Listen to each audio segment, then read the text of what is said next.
Hey guys, Crash here. Today I'm going to show you how to build your own VitaDock from beginning to end. First thing you need to decide is what kind of Raspberry Pi you want to use. There's the Pi 3B, the Pi 3B Plus, the Pi 4B, 2 gig or 4 gig or 1 gig model, and the Pi 3A Plus. Next, you'll want to decide which case you want to use. I like this aluminum case for the Pi 3A Plus. It acts as a heat sink. It's very compact. The only issue I have with it are these little GPIO pins stick up. I'm really debating cutting them off. But other than that, I love this model. Next, we have a cheap case for the Pi 3B or B Plus, if you will. It's a nice case, clear, really cheap. That was a big bonus. And I am able to lay my Vita right on top of it. So the Bluetooth gets good connectivity. Speaking of Bluetooth, I've mentioned several times Bluetooth dongle. People have had an issue with some models. This is a model I have. It's a cheap, no-name, knockoff brand, and it works. Most USB dongles should work, but you just plug it in, and that's it. Let's get back to cases real quick.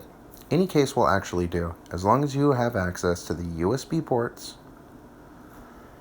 and the HDMI jack and the power. You're good to go. So, that case would work. 3D printed cases. I love this 3D printed wood case. It allows me access to the HDMI, the power, the 3.5mm jack.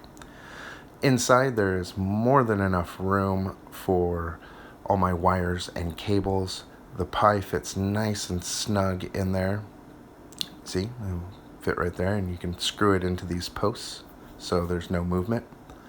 On the top portion, I made the hole bigger so I can slide in my USB to Vita cord. I don't like it mounted because I feel like the Vita is going to break it or whatnot.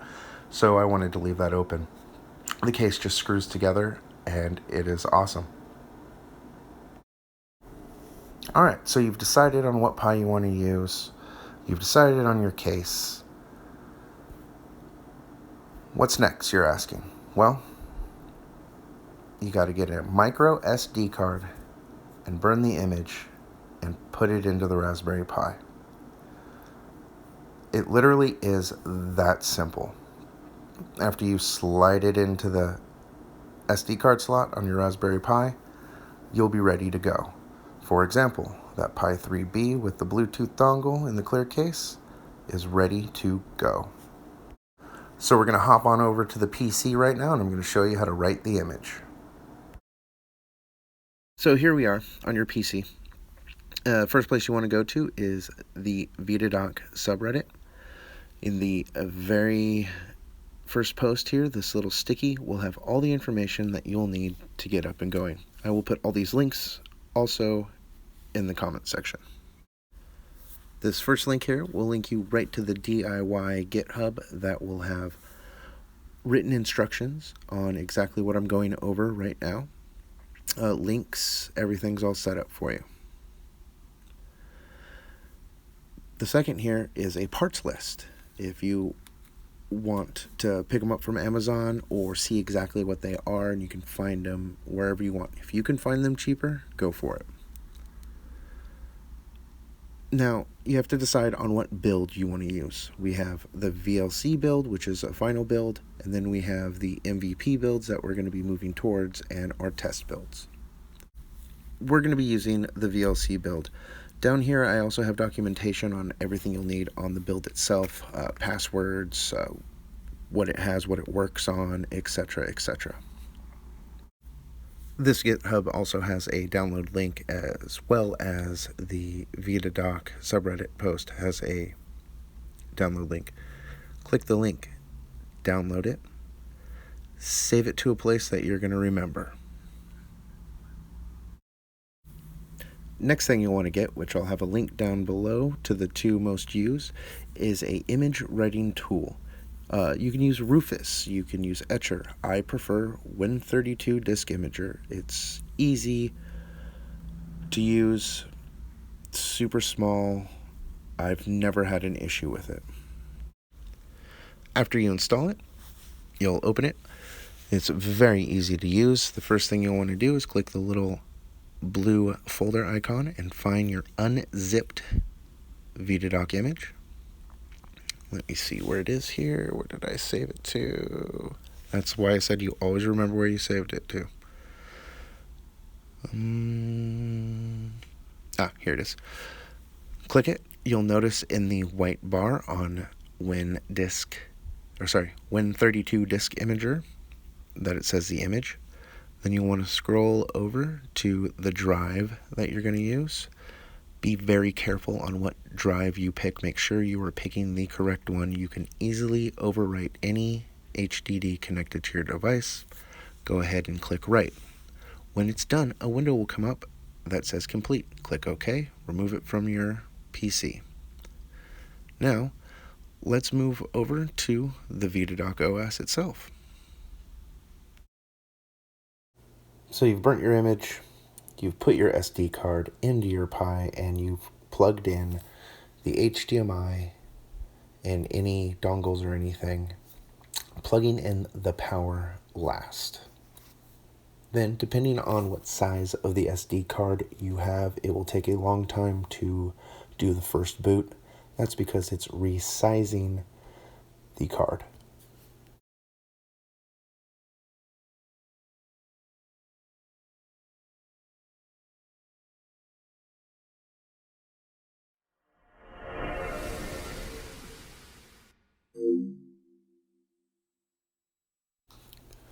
At this point, you'll be greeted with a welcome screen. Follow the on-screen prompts. Skip the update.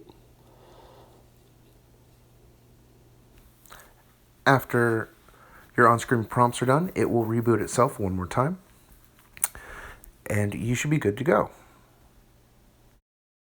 Over here in the bottom right-hand corner are some little symbols. Go ahead and hit the TV symbol. Cruise on up to where the top option is.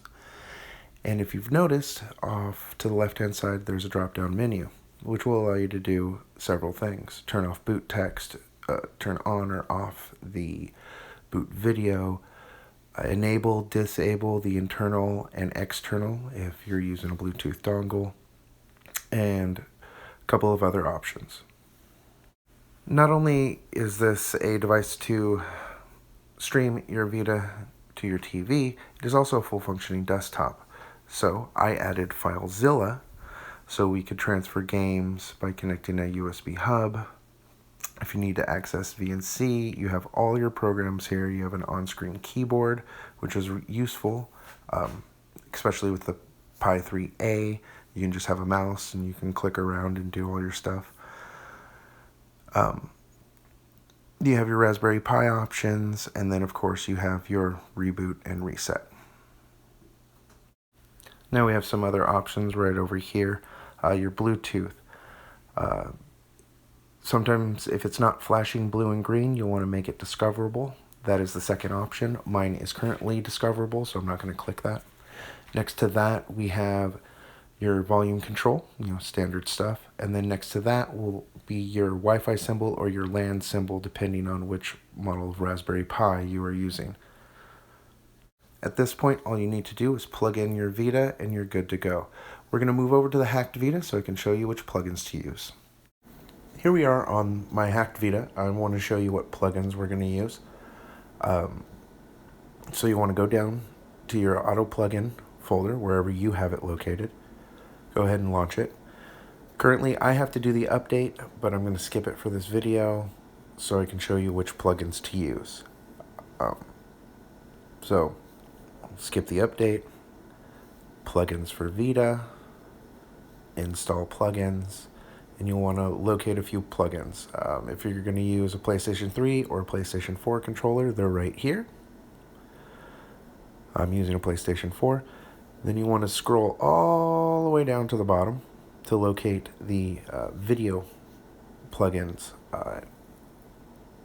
and they're right here. This is the one I use. I don't like the screen turning off, etc., etc. But if you want the screen to turn off, if you're using a slim Vita, you'll want to use the LCD, and if you're using the fat or the OLED Vita, you'll want to use that one. And that will turn off the screen while you're streaming the video. But like I said, I use this one and I have no complaints. At that point, everything's ready to go. You've burnt your image, you got your case, your Vita's ready to go. All you do is you plug it in and you should start seeing it on your TV. And that's it. You're all done. You should be streaming or playing on your big screen with your Vita in no time. If you guys like this video or like this project, go ahead and give the video a like, and don't forget to subscribe and turn on the bell notification if you want to hear anything else about this project. Once again, guys, thank you for tuning in, and game on.